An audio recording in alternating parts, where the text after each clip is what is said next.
Meus queridos irmãos, minhas queridas irmãs, bem-vindos mais uma vez ao nosso programa Testemunho de Fé. Aqui quem fala é o Padre Paulo Ricardo. Quero com alegria acolher vocês mais uma vez na nossa reflexão semanal a respeito do Evangelho e dos mistérios que a Igreja celebra no seu ano litúrgico. Então nós já estamos aí no terceiro domingo do Advento, que é um domingo em que a Igreja pode usar os paramentos róseos, o paramento cor-de-rosa, o domingo Gaudete, o domingo da alegria. Ou seja, a Igreja recorda na antífona de entrada da missa aquele versículo de São Paulo aos Filipenses, Gaudete in Domino semper. E por que é que é um domingo da alegria? Bom, a alegria do Advento, ela acontece porque Deus se aproxima. E aqui é a grande realidade, a realidade central do cristianismo. O nascimento de Jesus não é o nascimento de um ser humano, ponto. Um homem como qualquer outro homem. Não. O nascimento de Jesus é a vinda de Deus. É Deus que nasceu. Mas é Deus que nasceu de uma forma surpreendente, que nos enche de alegria. Por quê? Porque ninguém esperava que ele viesse. Não que ele viesse assim. Jesus é o Deus inesperado. Por quê? Porque nós esperávamos que viesse um Salvador, que viesse um Messias, que Deus mandasse alguém. Mas não que Deus viesse em pessoa. E, no entanto, ele veio. É Jesus quem vem. E a primeira leitura do profeta Isaías nos recorda exatamente isto, né? Que é Deus quem vem para nos salvar. Né? Criai ânimo, não tenhais medo, vede, é vosso Deus. Mas espera lá, Isaías diz, se animem, Deus está chegando. Mas o que ele diz logo em seguida parece que é contraditório. Ele diz, é a vingança que vem. Mas como assim? Se é a vingança que vem, nós deveríamos ter medo. Se é a vingança que vem, nós não deveríamos criar ânimo. Deveríamos ficar desanimados, aliás, deveríamos ficar desesperados. Se Deus vem com a sua vingança, então o que é que nós podemos fazer? É que Deus vem para destruir a maldade que nos escraviza. E aqui é a grande alegria de esperar Deus que vem. Ou seja, a gente quando fala da vinda de Jesus, muita gente fala da vinda de Jesus e se enche de medo e de tristeza. Medo e tristeza como se nós fôssemos crianças fazendo uma festa, aprontando, né? Ou seja, os pais saíram de casa, papai e mamãe viajaram e nós estamos aqui aprontando em casa, de repente, chegou o desmancha-prazeres. Né? Vai chegar papai e mamãe e vai dizer assim, quem foi que aprontou isso? Fulano, de castigo, para a esquina agora ali. De castigo. É um pouco a ideia que a gente tem de Deus que vem. Que nós somos crianças arruaceiras, desobedientes, que estão fazendo uma super festa e ele vem para acabar conosco. Mas não é nada disso. Nós, na verdade, somos prisioneiros. E prisioneiros das pessoas mais cruéis. Prisioneiros de nós mesmos. Nós somos escravos de nós. Como escravo, é um olho que foi feito para enxergar e é cego. Escravo é um ouvido que foi feito para ouvir, mas escravo de si mesmo ele não ouve. Escravo é a perna que foi feita para andar, mas ela não anda. Escravo é o coração que foi feito para amar e, no entanto, é egoísta. Deus vem com a vingança. Deus vem com a vingança, diz o profeta Isaías, e o coxo saltará como um servo e se desatará a língua dos mudos. Se abrirão os olhos dos cegos e se descerrarão os ouvidos dos surdos. Sim, vem a vingança, porque vem para nos libertar, vem para libertar o nosso coração escravo do seu egoísmo. Deus vem para matar o egoísta em nós e nos libertar de nós mesmos. Vejam, a grande dificuldade do cristianismo é que as pessoas não aceitam a liberdade.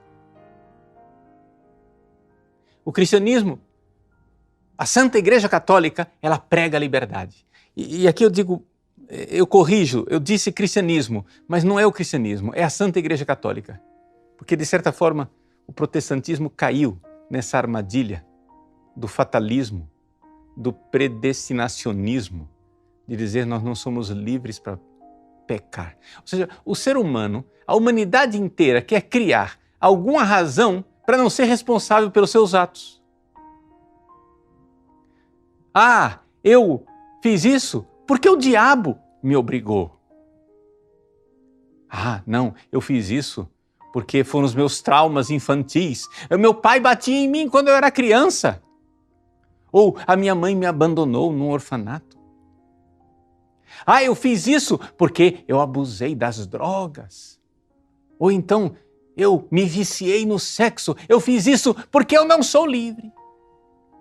A humanidade inteira, vejam, todas as ideologias criam um sistema para tirar de nós a liberdade.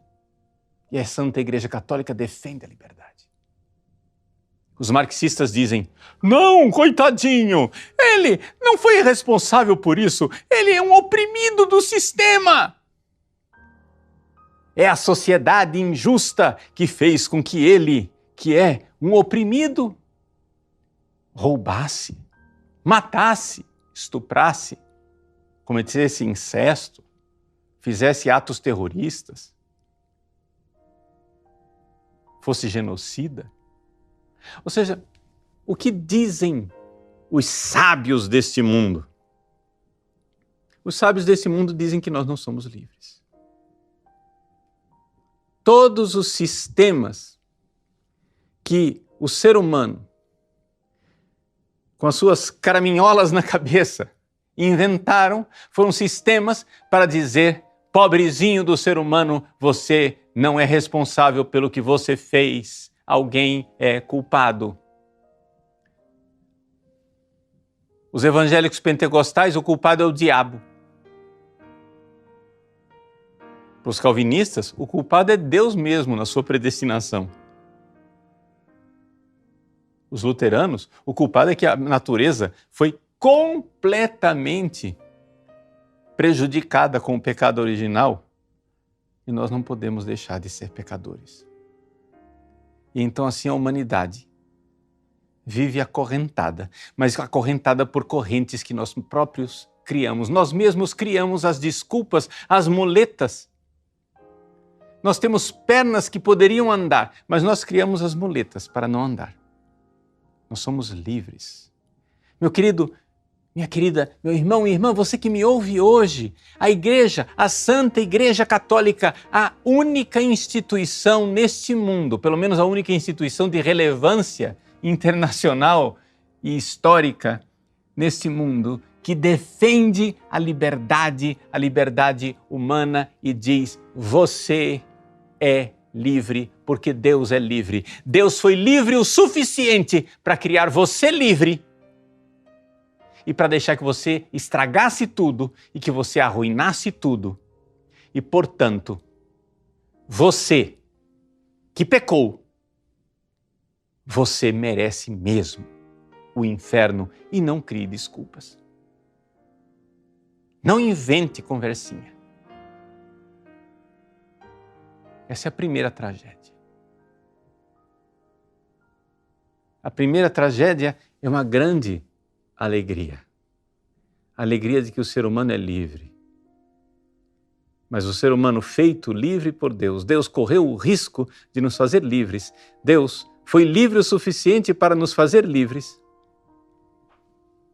mas nós usamos nossa liberdade para inventar cadeias, para inventar grilhões, para inventar a cela onde nós mesmos estamos aprisionados. O homem usou toda a sua inteligência e liberdade divina para inventar uma grande cadeia onde, com uma chave super complicada, ele fechou a porta e jogou a chave fora. Nós estamos presos. Nós fomos presos por nós mesmos. Sim, somos escravos do nosso egoísmo. A Santa Igreja Católica defende nossa liberdade, porque Deus nos criou livres. Mas também defende a nossa absoluta incapacidade de sairmos do imbróglio da situação na qual nós nos metemos. Da confusão da qual nós mesmos fomos os terríveis criminosos e as mais coitadas vítimas. Nós somos as mais miseráveis vítimas do mais terrível crime. E nós somos a vítima e nós somos o criminoso. Não, meus queridos, nós não podemos fugir dessa verdade. Nós não podemos fugir da realidade de que nós somos maravilhosamente livres e miseravelmente livres.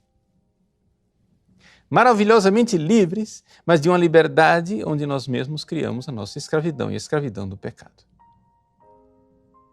A igreja proclama, a igreja se veste de rosa, aquela mistura entre roxo e branco, entre liberdade e escravidão, entre alegria e tristeza, para proclamar nesse domingo, Gaudete, alegrai-vos. Alegrai-vos no Senhor. Dominus enim prope est. O Senhor está próximo. Ele está próximo e Ele vem. Sim, Isaías diz na primeira leitura, Ele vem com a vingança. Ele vem para punir, destruir. O quê? O nosso egoísmo, a nossa miséria e nos libertar de nós mesmos. Por isso, no Evangelho, quando os discípulos de João vão perguntar a Jesus se é Ele mesmo quem deve vir ou se nós devemos esperar outro, Jesus, cumprindo a profecia de Isaías, diz: digam a João o que vocês estão ouvindo e o que vocês estão vendo. Ouvindo na pregação, vendo nos milagres. Vocês estão vendo os cegos que recuperam a vista e os paralíticos que andam. Ou seja, olhos escravos enxergam. Pernas escravas andam. Leprosos com a pele escrava são curados. Está dando tudo certo. Os ouvidos escravos com sua surdez ouvem. Os mortos escravos com a morte ressuscitam. Os pobres, escravos de sua ignorância, são evangelizados e recebem a palavra de Deus. Sim, alegrai-vos porque Deus vem para nos libertar. E como Ele vai fazer isso? Essa é a segunda parte que o cristianismo, que digo eu, mais uma vez, não o cristianismo, a Santa Igreja Católica proclama e proclama em alta voz. Deus é tão livre, livre para morrer por nós. Ele vem. Como diz o famoso jornalista e escritor e filósofo e ensaísta e literato inglês G.K. Chesterton, ele nos recorda a grande verdade do cristianismo. Jesus veio, mas é muito difícil entender Jesus, porque Ele é tão verdadeiro que não dá para enquadrá-lo. É por isso que as pessoas criaram vários pequenos cristos à sua imagem e semelhança, porque todos esses essas ideias que a gente tem de Jesus são todas elas verdadeiras e ao mesmo tempo incompletas. Por quê? Porque Jesus não veio como um mestre, como os mestres de outras religiões, como Confúcio. Jesus não veio como um profeta, como os profetas de outras religiões, como Maomé. Jesus não veio como um místico, alguém que recebeu luzes do alto. Não. Jesus veio a esse mundo com uma missão. Com a missão de morrer. Eis a verdade católica. Deus é tão livre, que é livre para vir a esse mundo e morrer por nós. E ninguém aceita isso.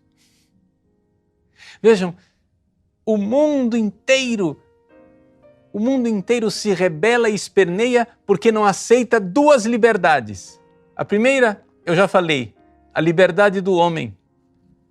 Não aceitam a liberdade de que nós somos livres para pecar e somos plenamente responsáveis de nossa desgraça. E o segundo, não aceitam a liberdade de que Deus é livre para morrer.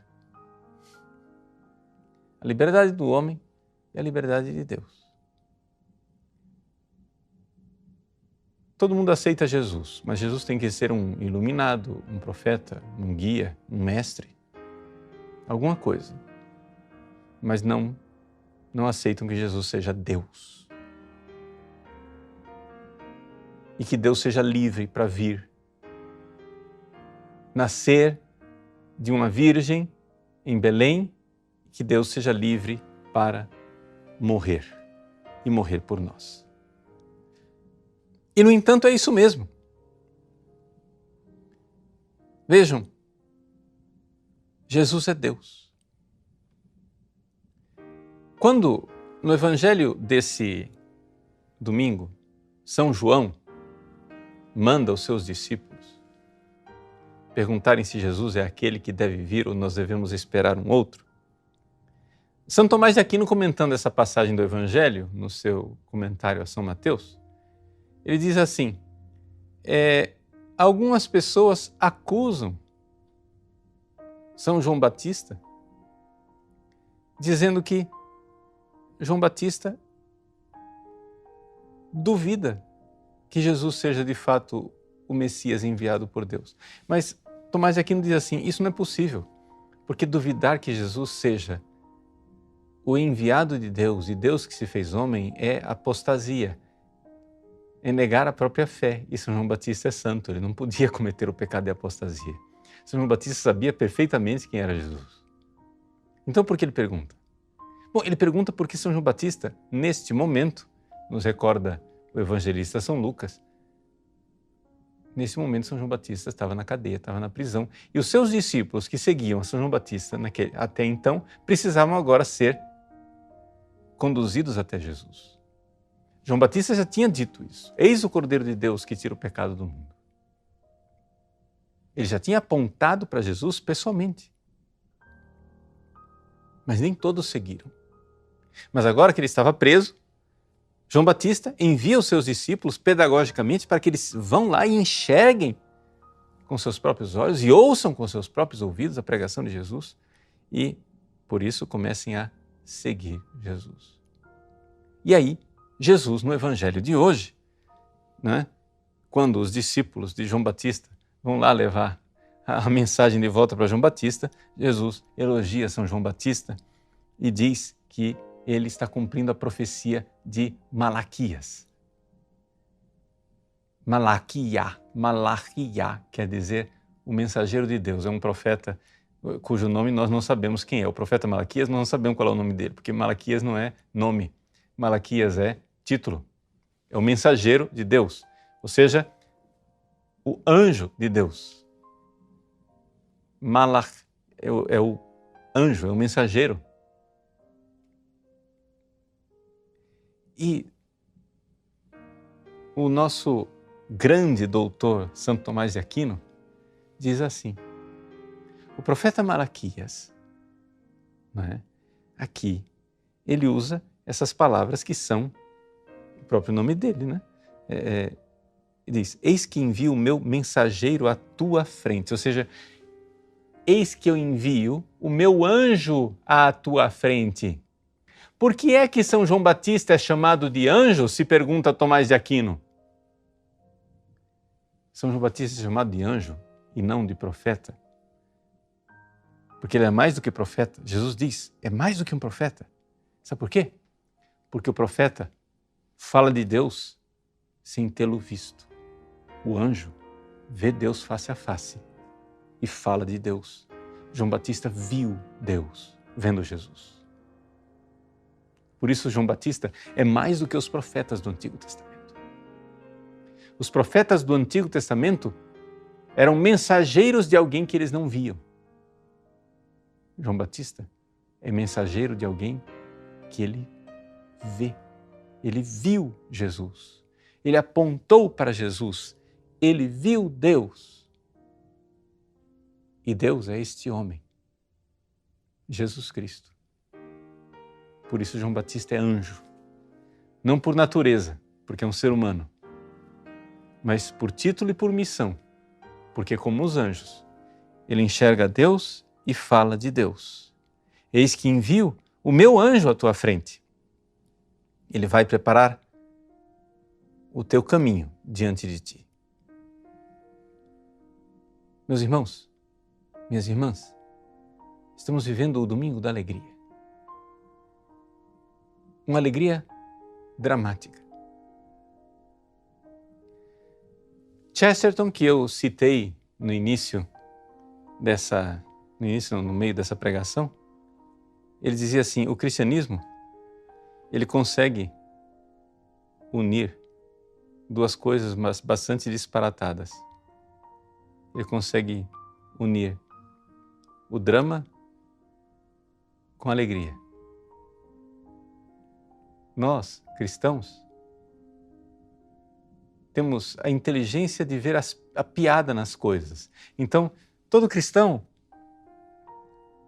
é meio sanguíneo e bem-humorado, porque com inteligência tem uma concepção alegre do mundo. Mas todo cristão é melancólico e dramático, porque com o coração vê o drama no qual nós vivemos. Nós somos uma aparente contradição. Alegria e drama. Como o rosa é o drama do roxo e a alegria do branco. Meus irmãos, nesse domingo da alegria, Deus nos chama a ter a grande alegria de saber que somos livres, porque assim Ele nos criou. Mas o drama de saber que somos livres e nós nos aprisionamos com o nosso pecado. Nesse domingo da alegria, nós temos a alegria de saber que Deus é livre e Ele veio. Grande alegria! Anuncio-vos uma grande alegria de ir ao anjo na noite de Natal. Mas também o drama de saber que Ele vem e vem com a missão para morrer. Morrer no nosso lugar. Deus é tão livre que Ele é livre para morrer. Por amor a nós. E nos resgatar dos grilhões e da escravidão que nós mesmos criamos. Meus irmãos, grande alegria, é Ele que vem. O Senhor está próximo. O Natal está próximo, mas Ele só estará próximo de nós se nós nos prepararmos adequadamente. Então vamos lá, estamos na reta final. Falta pouco mais de uma semana. Vá se confessar. Se confesse para o Natal. Se livre dessas correntes que você mesmo inventou na sua cabeça, dizendo que você não é livre para se livrar dos seus pecados. É claro que você não é livre no sentido que você não tem poder de se livrar dos seus pecados, mas você é livre no sentido que você tem o poder de pedir ao Salvador que livre você dos seus pecados. E no confessionário, Ele derramará mais uma vez o seu sangue e aplicará os méritos de sua paixão. E você receberá o perdão para finalmente celebrar o Natal. O Natal então será feliz, mais do que alegre, porque a liberdade do homem, restaurada pela liberdade do Deus que morreu por nós, nos prepara para a liberdade do amor que nós iremos cantar no céu. Deus abençoe você. Em nome do Pai, do Filho e do Espírito Santo. Amém.